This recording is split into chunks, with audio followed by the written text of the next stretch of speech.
તો અમરેલીની વાત કરીએ। અમરેલી જિલ્લાના વડિયામાં રસ્તા વિવાદને લઈને ઝેરી દવા પી લેનાર ખેડૂતનું સારવાર દરમિયાન મોત થતા મામલો વધુ ગરમાયો છે।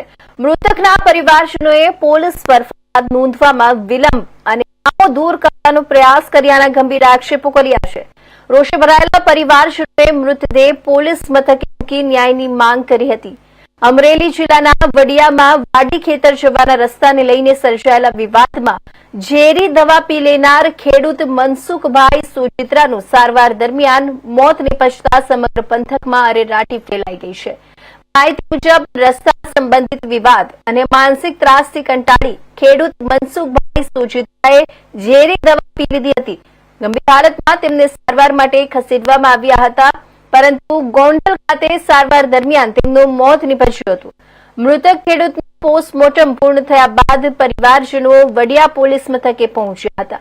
પરિવારજનોએ આક્ષેપ કર્યો છે કે મૃતકના પુત્ર નિકુંજ સોજિત્રાની ફરિયાદ 6 કલાક સુધી નોંધવામાં આવી નહોતી અને પોલીસ દ્વારા ફરિયાદમાં માત્ર 2 નામ જ સામેલ કરવાની કોશિશ કરવામાં આવી હતી।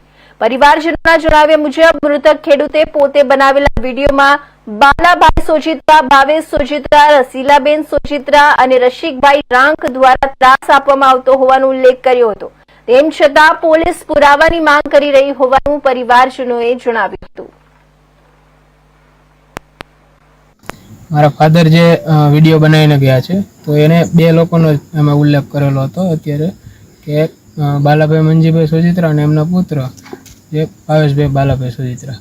તો હવે મારા ફાધર જોડે ભાઈ વાત થયેલી અને હું અહીંયા પ્રસંગોપાત રૂબરૂ આવેલો ત્યારે બી મારા પપ્પા મારી સામે ગળગળા થઈને કહેતા કે ભાઈ એને આ લોકો સપોર્ટ કરે છે। તો અમે અને એ લોકો એને ત્રાસ આપતા હતા, તો અમે બીજા કોઈના નહીં પણ જે રિયલી પર્સન જે હતા એના અમે એક તો એના પત્ની રસીલાબેન બાલાભાઈ સોજિત્રા અને જે રસિકભાઈ વલ્લભભાઈ રાખ છે એ એને હેલ્પ કરતા કે આવી રીતે કે તમે જે કંઈ કરો કે જેનાથી તમે નહીતર પેલા ભાઈ તો જે છે એ ખેતી કરે, એને એવી કંઈ સૂઝબૂઝ હોય નહીં કે હાલો કદાચ હોય તો એ એટલા મારા ફાધર આમને ક્યાંય ફરિયાદ કે એવું કરવા નહોતા થતા, એના મેઇન કારણ તો આ જ હતું। તો હવે પોલીસ અત્યારે અમને એવું કહે છે કે તમે એ 2 પર્સન વિડીયોમાં નથી બોલ્યા તો તમે અમે એનું પ્રૂફ વગર છે અમે એફઆઈઆર લખી ન શકીએ। જો તમારે એફઆઈઆર લખવી હોય તો જે આ 2 નામના વિડીયોમાં જે 2 નામ બોલ્યા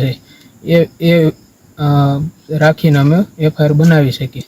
પણ જો મારા ફાધરે વિડીયો જ ન બનાવ્યો અથવા કોઈના નામ ન બોલ્યા તો શું એ એફઆઈઆર ન થાત? કોઈના નામ ન તો અજાણી એફઆઈઆર થાત તો કોને પકડે? શું